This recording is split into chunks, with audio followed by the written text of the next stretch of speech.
Hey, I'm Alex Radcliffe from Board Game Co, and I'm going to UKGE, UK Games Expo, for the first time. I've been to a lot of conventions by now, but I have not yet been to Essen or UKGE. I will be going to both for the first time this year, and UKGE is way too soon. It's in a few weeks out at this point. There's not a ton of time to prepare, although the good news is there's not like a ton I have to actually do to prepare. But that said, in this video, we have 15 games that I am excited to see at UK Games Expo. Although before I do, if you've been to UKGE, can you let me know in the comments down below anything in particular you feel I should know? Like anything, I don't know, whatever you have as far as advice goes. I've never been, I don't know what to expect, but I've been to all the major US cons, so especially if you have compare and contrast information, that'd be particularly helpful, so thank you in advance for that.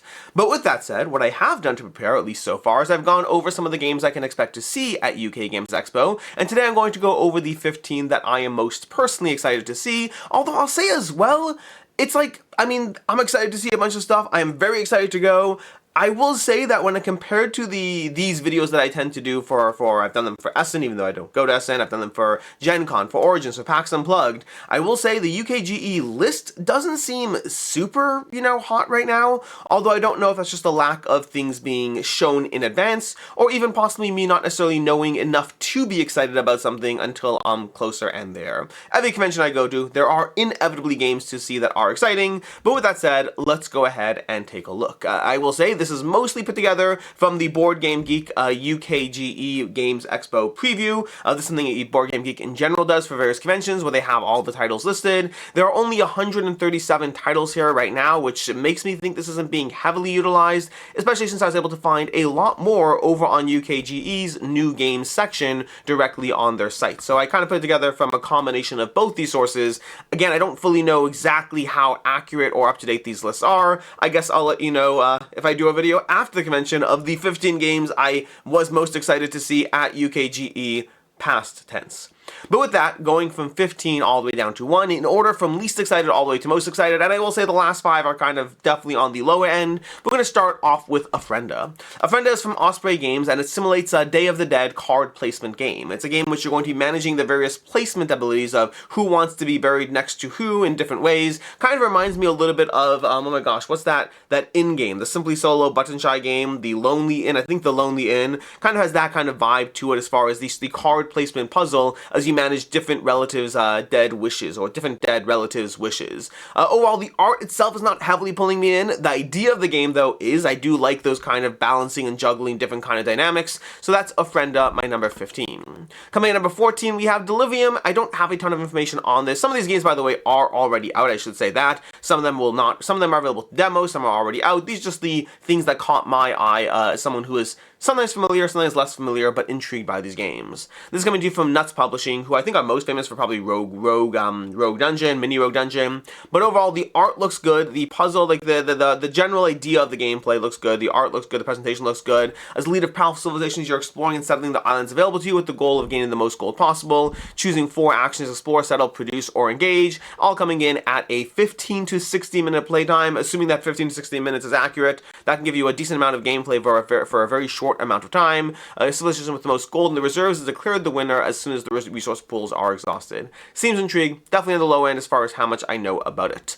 Galaxy Trucker Do What is one of 4 titles that CGE just recently announced. I will say all 4 of them are in this list because, well, we'll go through them all. But Galaxy Trucker Do What is on the low end over here because Galaxy Trucker is a game that I loved once upon a time, but eventually I grew tired of it, not because the game itself isn't good, but because I was better at it than the people I was playing with, and it made it less competitive as an experience. I had just played it too much. I downloaded the app one time, played like 100 games, and then I wasn't really able to play it in person anymore without destroying the people I was playing with. That kind of ruined the fun. But I haven't really engaged with the new version Galaxy Trucker that CGE has put out. They kind of redid the series a few years ago. They've been slowly introducing expansions. This is the second expansion for the new edition of Galaxy Trucker. Again, I haven't played it at all. I haven't checked it out. I probably should do so. This is going to be adding a few new things. First of all, it adds turn-based gameplay, which as much as I am not interested in that, I do wonder if there's a chance that that makes it different, especially if I had an edge from knowing the game too well. Maybe that could level the playing field, so to speak. But additionally, it adds what's called missions and VIP astronauts, so different things you're going to be managing in the game. Galaxy Trucker itself is a delightfully fun game. It's one of those games that I very much recommend. There's a handful of games over my I don't know, 13, 14 years in this hobby, there've been like 4 or 5 games that I just was too good at. I'm not too good at most games, trust me on that, but there are a handful of games where I either just have a knack for them or I played them way too much, and it just became something that it wasn't really fun to have in my game group as much. And you know, honestly, Galaxy Trucker should have a solo mode. It should. It doesn't really right now. I mean, past the app itself, but it'll be nice. It'll kind of level that playing field in a whole different way. Then we have Steam Power. Again, a little low on this list. This is like not a new title by any means. I've talked about this before, but I haven't had a chance to actually see this one in person quite yet or try it out. But Martin Wallace puts out a lot of different train game designs. You know, obviously Brass being adjacent to a train game design to an extent, but nonetheless, we have Steam Power is a train game from Martin Wallace, a notable designer. This one comes in on the lighter end as far as the game, which could be a good thing or a bad thing. The 7.2 rating, again, doesn't scare me inherently. Lighter games to me are not necessarily about good or bad if it's light. It's about, is it appropriate for what the game is trying to do? And I don't yet know that with Steam Power. Reviews are positive enough that I'm optimistic, and not so positive that I'm not sold on it quite yet. But I am intrigued and do want to still see this one, and supposedly it'll be at UKGE, so maybe this will be my chance. Then we have coming in at, we had 15, 14, 13, 12, coming in 11, is that 15, 14, 13, 12, 11. Coming in at 11, we have Deep Regrets. Deep Regrets, a newer game, so far seems to be decently popular with a 7.7 rating, although again, you know, give it time for ratings to settle. This is a new one kind of simulating a horror fishing game. They currently have a Button Shy campaign for the Shallow Regrets, a small Button Shy version of this game, but overall the art looks amazing. I love the art. The ratings are coming in more positive than I expect them to. Nothing against the game, just I guess there's more of a mass market feel to an extent, and ratings overall are looking very solid, so I am very intrigued by it because of that alone. But the ratings and the art and the theme all combine to make me more optimistic than I was when this was on crowdfunding. That said, I will say there have been a decent amount of review comments that seem to be illustrating that it might be a little too long for the experience that it provides. Not too long itself, but too long for the experience that it provides. That's my major potential hesitancy. Again, even that 150 minutes, depending what kind of game that is, 2.5 hours for some games is amazing. 2.5 hours for other games is just too long of an experience. So I'm excited, but hesitant. That's Deep Regrets. Coming at number 10, we have Timbertown. Timbertown is coming to you from Alley Cat Games, and this is one of those puzzly managing your score game, but with an interesting little hook where you can be drafting tiles from the center board and then putting them into your own grid to accomplish certain goals, but the lane where you draft the tile from is the lane where you have to put it. So it's a classic draft and place kind of puzzle, but with a placement restriction based on where and how you draft those tiles. Overall, art looks okay. I don't know enough about it yet. I mean, it looks fine enough, but the idea of trying to optimize your scoring around the board combined with that restriction definitely has me intrigued, and Alley Cat in general is reliable enough as far as putting out pretty decent games, so that's going to be Timbertown, my number 10.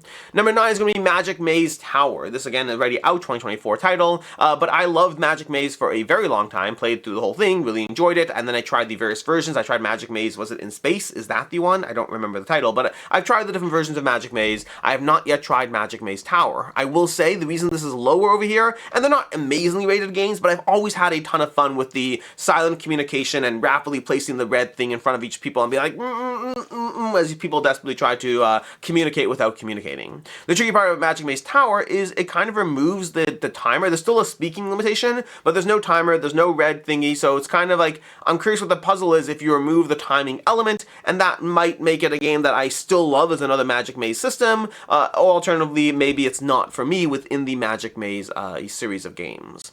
Then we have coming in at number 9, we have 11, I always do this, 10, 9, 8, 8. I think coming in at number 8 over here, we have En Route. 8 is En Route from Crowd D Games. This is a flip and write game, but with a higher degree of control from the players, as you get to choose things a bit more from the various cards in your hand, even negotiating with other players as far as what gets played. But ultimately, you are trying to create your routes in this game. This kind of style of game, I find that they almost always enjoy them. The trickiest part with these route building flip and write games is usually not about whether I like it, it's more about where does it stand compared to other games, because there's so many good games doing what these kinds of games do. So I am intrigued by it, but there is a reason it's my number 8, just because it's going to have to stand out amongst other similar games. Then we have coming in at number 7, we have Wispwood. Wispwood I know possibly the least about from any of the games I'm talking about today, but it looks cool. and it's some CG. That's not just those two things. I mean, the art looks great. I wish I had some art of like the actual board. I don't right now. It might be a total miss for me, but I do like the general description. Welcome to Wispwood, a magical place populated by glowing wisps. On your turn, choose a wisp tile and place it to shape your personal grid, your very own growing forest. Each wisp has desires about where it wants to shine, and even the magical trees have a preference. You'll aim to meet the expedition across 3 scoring rounds. Between rounds, the forest shifts, fading and expanding, yet the wisps you've already placed remain, shaping the possibilities ahead. That sounds intriguing. It sounds like it's going to be a point-scoring tile placement game, which I tend to like as a genre. Again, the question is always, does it stand out? But that description sounds intriguing enough that I am very excited for this one, while also not yet seeing enough that it's a little bit lower on my list. Coming in at number 6, we have Hubworld Eidolon. I meant to try this one at PAX Unplugged, and I actually had a demo set up to go to a certain extent. I mean, I had arranged to have a demo, but it happened to not work out for scheduling reasons. But Hubworld Eidolon is from Earthborn Games, who did Earthborn Rangers. In general, it's been well received by those who have gotten their hands on it, who've been able to play it so far, and it kind of has that Android Netrunner mimicking aspect. Again, it's from the team who did, Earthborn Games is founded by people who were at Fantasy Flight and have had a lot of experience with those games, so I am definitely very intrigued as to whether they're able to capture that feeling. I did very much enjoy Android Netrunner when I first played it, way back when I first got into gaming, so I am intrigued. Again, a little hesitant. Everything that's been positive about Earthborn Rangers has part of this propped up a little bit just from that reputational aspect alone. Coming at number 5, we have Lost Winds of Arnak Adventure Chest, and this one would be higher, except for the fact that I've already played and seen this game. So the fact is on this list this high, even after having already played it, is part of, well, I'm excited about Lost Winds of Arnak. I love Lost Winds of Arnak, one of my favorite game experiences. I had a chance to play the Adventure Chest at WSBG, so I got to play with because the Adventure Chest is not just a chest, it's also a full corrupted map. You have a full map on the board, it's kind of like this bigger map experience, and it uses corruption as a central game mechanic, so I very much enjoyed playing through that at WSBG. I am curious to see what's changed since then. I know they're still tweaking things, there's still balance questions, but yeah, this one, I mean, again, this would be probably number 1, if not for the fact that I've already actually played it, and despite that, it is this high on my list. Coming in number 4, we have Ingenious 3D. So Ingenious, and it says JNL 3D, whatever, but this is they're gonna have the English version, I believe. But Ingenious is a game that I've generally enjoyed, had since I first got into gaming, and I got it back a few years ago, and I've been playing it with my kids, and they really like it as well.